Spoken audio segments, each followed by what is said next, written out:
Alright, welcome back on my YouTube channel, and today we will go through this drum and bass idea. Let's go. Hold my hand, take me there. Say that I'm all you're needing. Hold my hand when I'm scared. Escape this darkness I'm feeling. Escape this darkness I'm feeling. Escape this darkness I'm feeling. Escape this darkness I'm feeling.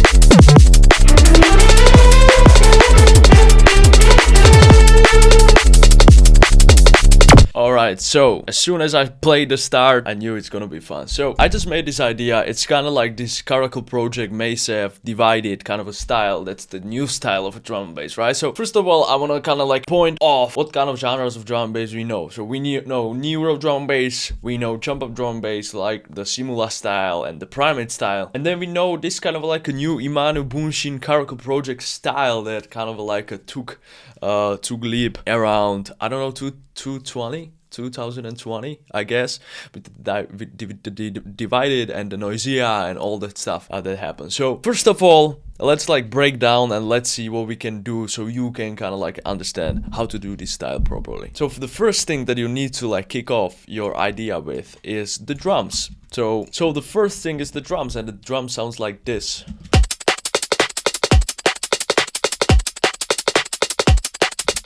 And of course, when you want your drums to sound even more better, you need to include sidechain. First thing that you want to go with your drums and about your drums is to find like a loop or break or something, as I did here with the splice. But the interesting thing is that I added a vocoder on my break, and suddenly from this open high-endy stuff happened this kind of a lo-fi thing. It's even more louder than the previous sample. So I kind of isolated, it's almost like a gate. So for those who use gate, you can kind of like isolate your sounds.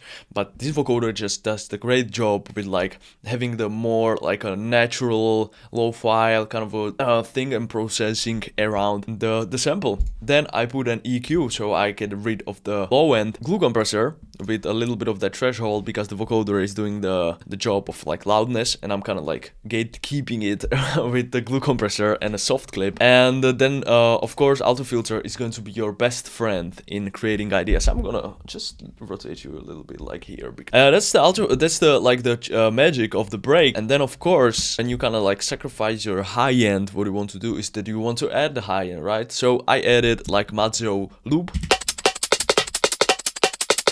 So it's just like you can see here on the millimeters is a really good like a helper. So you can see that in between of these parts there is like a part of a free space, and I kind of like did the free space with this loop. I put a shifter on.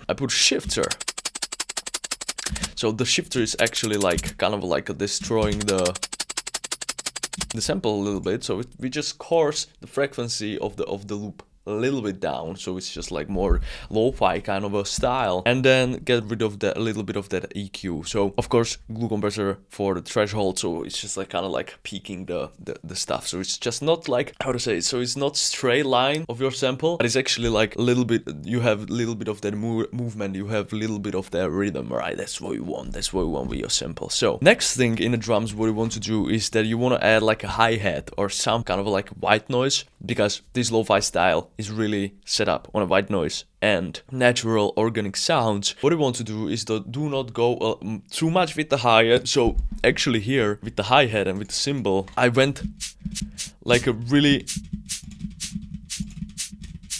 soft with the high end. So it's just like a shaker, and then every kick and every snare and it's just have this more like a softer, vinylish kind of a vibe to your drums. What about the drums? So the kick is actually just the kick with the settings of threshold and makeup. So it's bouncy. So I got the tip of the kick, but at the same time, it's not just like distorted too much, right? That's what you don't want to do in your lo-fi tracks and in your lo-fi styles, is that you don't want your kick to go too much, but not too little, right? So you need to find like basically the right ratio for your sounds. And the snare, what is interesting is that I also sacrifice a little bit of that high end for the middle frequencies of the tip of the snare. So I get really like crunchy, nice, soft snare that is going through whole mix. And of course I'm not going to play with the sidechain, but it's just nice loop, nice touch of a drums. And in the second section, I just added like something like this. So we got like a more shaky drums. And of course, I added a little bit like drums and a little bit like a difference in the rhythm. First, it's just like one hit, one kick, so you enjoy the emotion. Then there is a guitar. I wanted to make it like a little bit more bouncy. I added kicks, right? So you just play with the rhythm, right? And that's for the drums, honestly. So this is the drums. And let's get to the section of basses, and let's get to the section of the melodic stuff and like the 808s, right? So the bass, right? Before we get to that, if you're interested in this kind of breakdowns, more of my mindsets, actually like my experience from 10 years of production in music production, from me, it's the first link into the description. It's my masterclass. Yeah, go check it out. I feel like it might help you if you are a producer who wants to like scale up and get better, more and faster. That's my knowledge there. First link into the description. Let's get back into the basics. So what is funny about this lo-fi style, about this Caracal project style, Imanu style, is that they use a lot of 808s. So in the previous drum bass genres like Nero, what is the main thing? The main thing is the Reese bass or heavy bass. Paradox is just not the paradox, but the funny thing is that in the lo-fi, it's actually the 808 that kind of sets the vibe, and that's kind of will kind of lead you through your bass journey on your tracks. So that's why it's come handy, the Serum 2, and the Serum 2 has now like a new basis and all that stuff from a factory. So I actually just use the 808s from the factory because I feel like they are pretty great.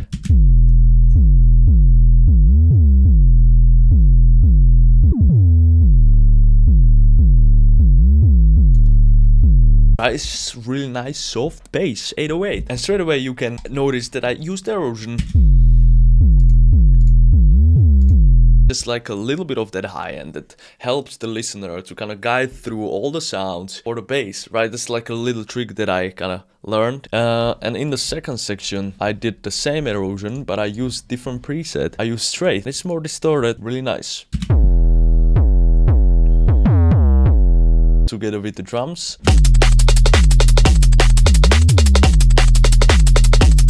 In your basses, what you want to do is that kind of this is kind of like a technique that producers that produce beats actually do, right? So they kind of like go up with the 808s. They kind of like play these playful games with the 808s, and that's what I learned from the beat makers. And actually the lo-fi style is kind of like making beat, but it's drum and bass. So that's why I taught you in the previous videos that when you know how to produce drum and bass, you will basically know how to produce every genre, right? That's amazing, right? So just learn how to produce drum and bass, and you will be able to produce dubstep, house, beats, whatever the fuck you really want. Amazing, right? So this is the 808, and I kind of copied the same style here. As you probably notice from all of my videos that I teach and that I learn and that I record, is that I'm the idea guy. I use a lot of presets, I use a lot of samples from a splice. I'm more about like creating a track. I'm not about like, oh, it needs to be my sample. No. I'm efficient with the time, right? So if I want to create a track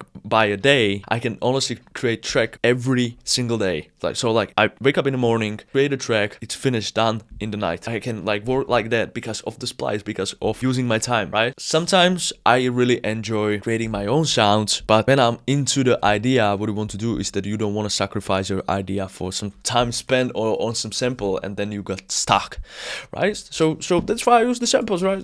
It's so right. It's alright. I feel like for me it's alright. Let's get to the lead. Let's get to the official sound of the drop, and it's just one lead. It's just one like progression melody, and I wanted the melody to touch my heart, right? So what I did is I kind of process the original synth with a little bit of this processing. And for those who knows me and for those who knows my production, like you kind of now can understand processing chain, but it sounds like this.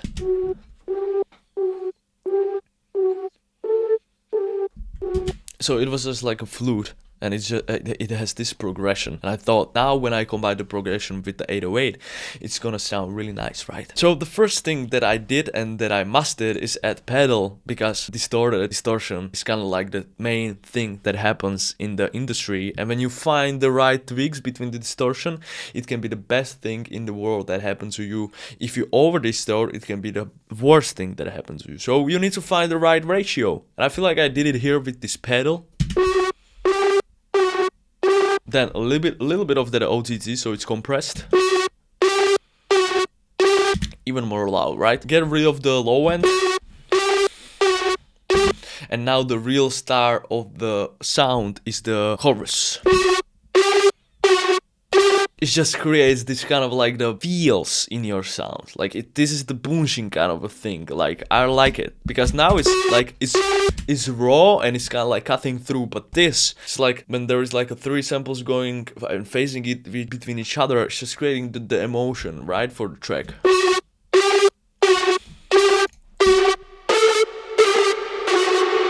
And this is the reverb technique, the reverb tail. You just want to automate your dry wet and put the reverb on a really big decay. And then of course EQ to kind of like manage the processing after the reverb. And you got the sound, you got the main sound, and together with the 808s and with the drums, sounds like this.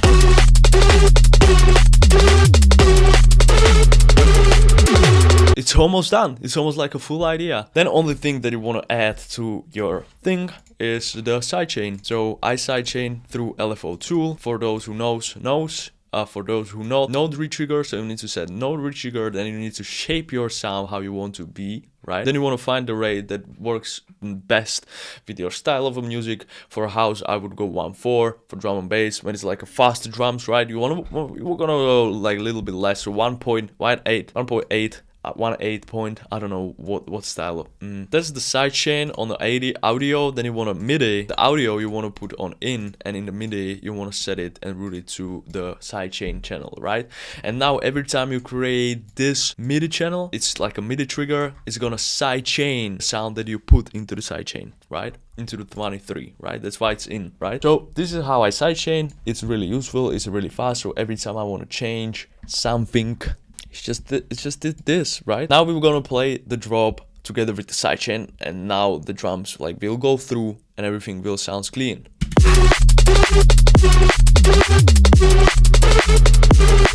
Next thing that I add is this white note rotating sound, which is pretty useful for drum and bass, and in a lot of this modern drum and bass soft things. This white noise, this hi-hat kind of a thing on the first hit for your track is going to save you a lot of time, because this is what is used in drum and bass a lot. Just simple little trick. And then of course what I add is breath on the first hit, a little bit too loud. And on every section you want to have like sound. It's gonna go through really nice. Like you can notice straight away it's like a starting point of the section. That's what you want. And that's for the drop. What about the Reese bass? So I just found the Reese bass, splice Reese bass sample. And again, it's without processing. First thought was like, alright, so it needs to go from down to up. Auto filter is your best friend. Then I added erosion. And then saturator. EQ to boost up the bass, because it's kind of like a higher note, so there is not lot of low end, but there is a bass, the root note, that it's kind of like that kind of will hold the hands with this bass with the 808. So it's not much of a change, right? It's pretty smooth. And the serum effects to make it a little bit wide, so I use hyperdimension, and straight from that, from a splice sample in a key, like I should maybe create the Serum 2 respace, but I just save time, right? And that's alright, that's alright. So then effects, right? Pretty loud one. So what we want to do and what I can do is like just put cool compressor with a soft clip on, and that's for the drop. That's for the drop. In the second drop, or in the second half of drop, as you notice, I switched the 808s, and then I added this beautiful guitar riff, and it's just without the processing. The pedal distortion is the change of a game, so that's why it's called lo-fi, because you cannot chill in with the track, right? But it also has a lot of emotions and nice fast-paced drums, which is amazing. So it's kind of like a hard style combined with the lo-fi style. Went through the 808s beats, and that's the kind of like a hybrid of a drum bass that is popular right now on the DIVIDID and a lot of these labels. And what about the build-up? What about the start of a song? So firstly, when you can notice is that I added vocals.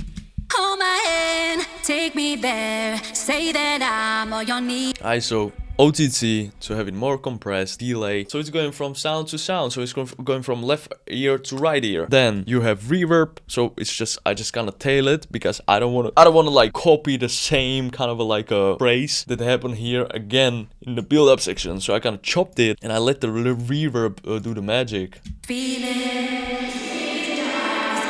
Right, so it's just like from up and going a little bit more down. And then you want to introduce your breaks and your hi-hats, but you don't want to do it with your auto filter, right? Because it's just more smoother. Like everything is more smooth when you use auto filter. So use auto filter. Really recommend it, right? This is like a synth that I found on a splice, and this was actually the first like main part of the idea.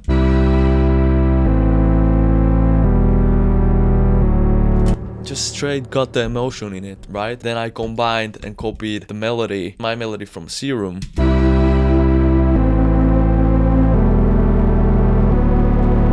It goes up also with the auto filter. Then the breaks and the hi-hats are starting to come in. Also snare. Also I started to introduce the main lead with the auto filter.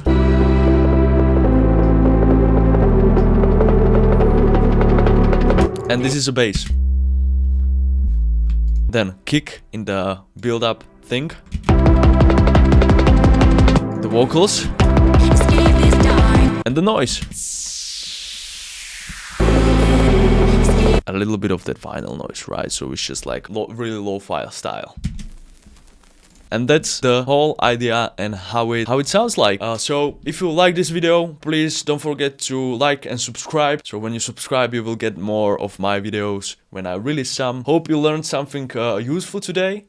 You will find stamps from this project on my Patreon. I also open one-on-one on my Patreon. So if you want, you can schedule with me a Zoom lecture or a Zoom call, and I can help you personally with your tunes like this. And the first link is for the masterclass. If you want to learn something from me, if you like my way of teaching, there's a lot of more videos from me, so go click the link.